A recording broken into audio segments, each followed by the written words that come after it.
berkenaan dengan air Kedah selesai 2023, kata Sanusi. Ini Sanusi sebut tuan-tuan.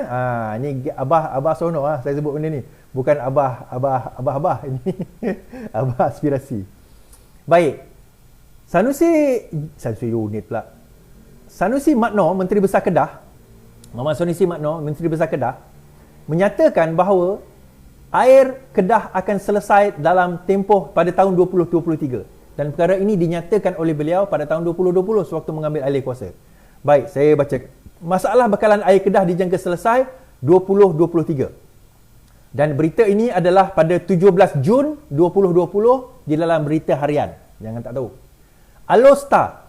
Gangguan bekalan air yang dialami penduduk di negeri ini dijangka dapat diselesaikan menjelang 2023. Menteri Besar Muhammad Sanusi Muhammad Noor berkata, ia susulan pembinaan 4 loji air rawatan baharu di Jenun Baru, Sungai Limau, Bukit Selambau dan Lubuk Buntar Lama yang dijangka siap dalam tempoh 2 hingga 3 tahun lagi. Jelasnya kerajaan negeri menerima bentukan lebih 900 juta. Saya ulang. Kerajaan negeri menerima 900 juta peruntukan bagi memastikan masalah air diselesaikan dan rakyat mendapat bekalan selesa pada masa akan datang. Yang ni 900 juta ni tahun 2020 tuan-tuan. Belum cerita 2021, belum cerita 2022. Okey, baik.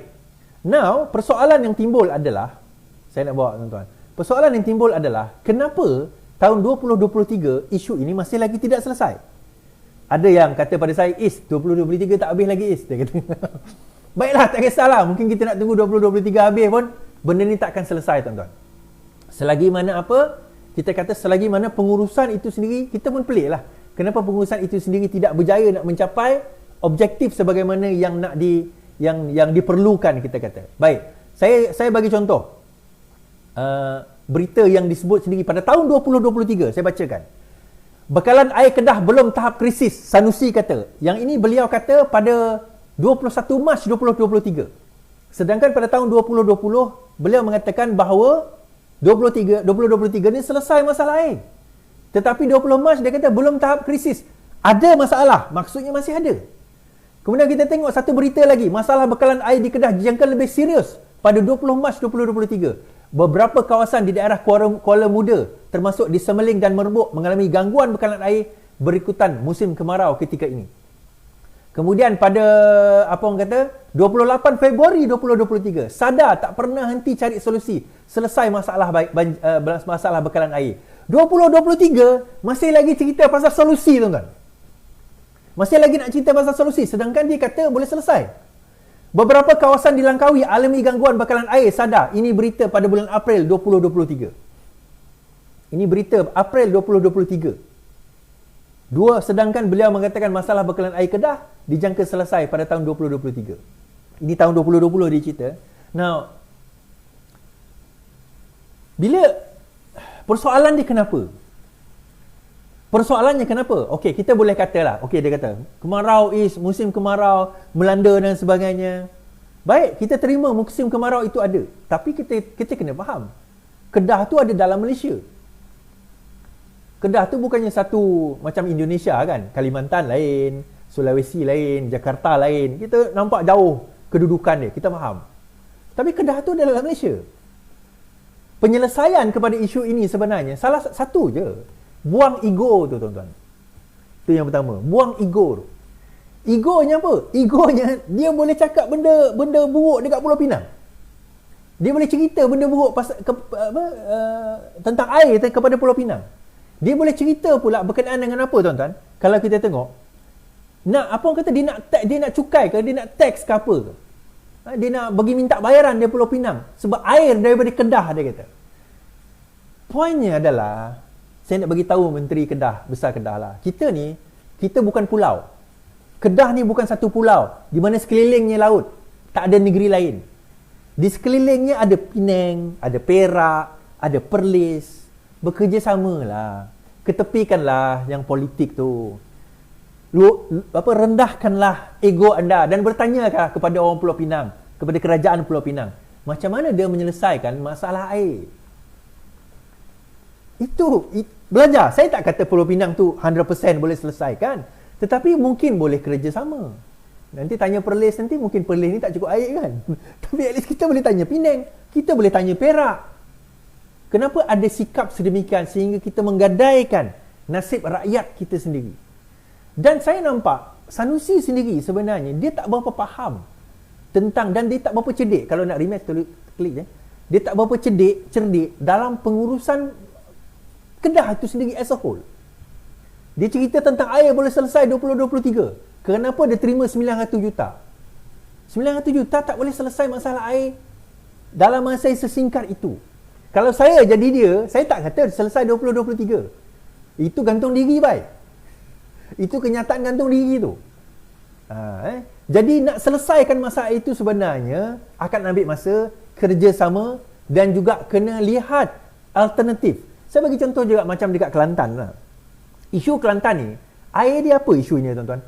Isu air Kelantan, isu dia apa? Bukan air Kelantan tak ada air. Kelantan ada air. Tetapi air dia keruh. Kenapa air dia keruh? Adakah masa dalam rawatan tu air dia keruh? Tak. Masa dalam rawatan, air tak keruh tuan-tuan. Tetapi masa disalurkan air tu melalui pipe, itu yang jadi keruh. Nah, soalan dia, kenapa? Sebab pipe tu pipe lama. Cerita di Selangor, dia dah tukar pipe. Saya ingat saya masa saya pergi Selangor tahun 2008, 2009, Selangor dah cerita tukar pipe secara keseluruhan berperingkat-peringkat. Yang mengambil masa ratusan juta mungkin jumlah. Sebab non-revenue water, NRW, air yang tidak boleh nak dihasilkan menjadi pendapatan, itu terlalu tinggi pada waktu itu. So Selangor dah going into that direction since 2008. Tetapi Kelantan tak boleh pergi direction itu. Kenapa? Dia kata, oh sebab kita memerlukan dana yang banyak. Berapa dana yang diperlukan? Lebih kurang 7 bilion. Baik, 33 bulan tu berapa yang kerajaan Perikatan Nasional bagi kepada kamu sewaktu kamu berkuasa? Pakatan Harapan bagi 400 juta. Mungkin tak cukup. Tak apalah. Kita terimalah kenyataan tersebut. Tapi tak bolehlah bagi sekaligus. Berperingkat. Baik. PN, Pakatan Harapan tak membantu rakyat Kelantan. Bagi jumlah duit sedikit. Baik. PN, kenapa tak bagi 7 bilionnya terus kepada Kelantan untuk selesaikan masalah air? Tak, yang sebut 7 bilion ni bukan saya tuan-tuan. Yang sebut 7 bilion dia adalah pemimpin daripada Perikatan Nasional sendiri. Nak selesai masalah air Kelantan perlu 7 bilion dia kata. Baik, kita tahu negeri mungkin tak ada kapasiti 7 bilion lah, kita faham. Tetapi pusat boleh bagi sebenarnya. Ada kaedah, ada cara macam mana nak lakukan perkara ini. Tetapi bergantung kepada rakyat Kelantan jugalah akhirnya. Semalam hari tu saya buat forum dengan Datuk Halimah, Dr. Halimah kan. Bila dia cerita, dia katalah yang orang Kelantan ni kaya-kaya, emas sampai ke sini. Oh, banyak yang jual dekat pasar. Saya tak nafikan orang Sarawak pun emas sampai ke sini. Gigi emas tuan-tuan. Tapi tak maksudnya semua orang kaya. Kita kena tengok as a whole. Kelantan daripada segi GDP antara negeri termiskin. Miskin Tegar paling ramai ada di Kelantan. Now, isu dia adalah sekarang ini bila benda itu berlaku, nak selesai macam mana isu ni? Dan saya tak nampak kerajaan negeri ada kapasiti untuk memikirkan. Dia kata, sebab duit royalty tak bagi, sebab itu kami miskin. Dia kata, duit royalty tak bagi, sebab itu kami miskin. Saya kata, Selangor tak ada royalty. Selangor tak ada minyak. Perak pun tak ada minyak. Penang pun tak ada minyak. Kan? Ada minyak Penang? Tak ada. Johor pun tak ada minyak. Tapi kenapa negeri-negeri ini boleh maju? Oh, sebab dia ada port, dia ada kereta api, dia ada dia ada kapal terbang.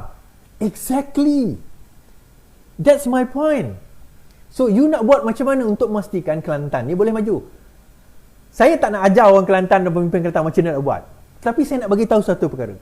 Tukar kerajaan, insya-Allah Kelantan boleh maju. Itu je. Kelantan boleh maju. Tukar kerajaan, Kelantan boleh maju. Tapi saya nampak juga kadang-kadang dia bergantung kepada mentaliti kita. Bila kita bercakap tentang kemajuan, kadang-kadang ada certain lifestyle tu kena kompromi. Yang mana orang Kelantan tak bersedia untuk kompromi. Dia kat dalam Kelantan dia tak buat, tapi bila Kelantan dia pergi keluar Kelantan dia buat. Saya malah nak cerita benda tu kan. Dalam Kelantan dia kata, oh tak apa, tak boleh ni dalam Kelantan, tapi kat luar tak apa.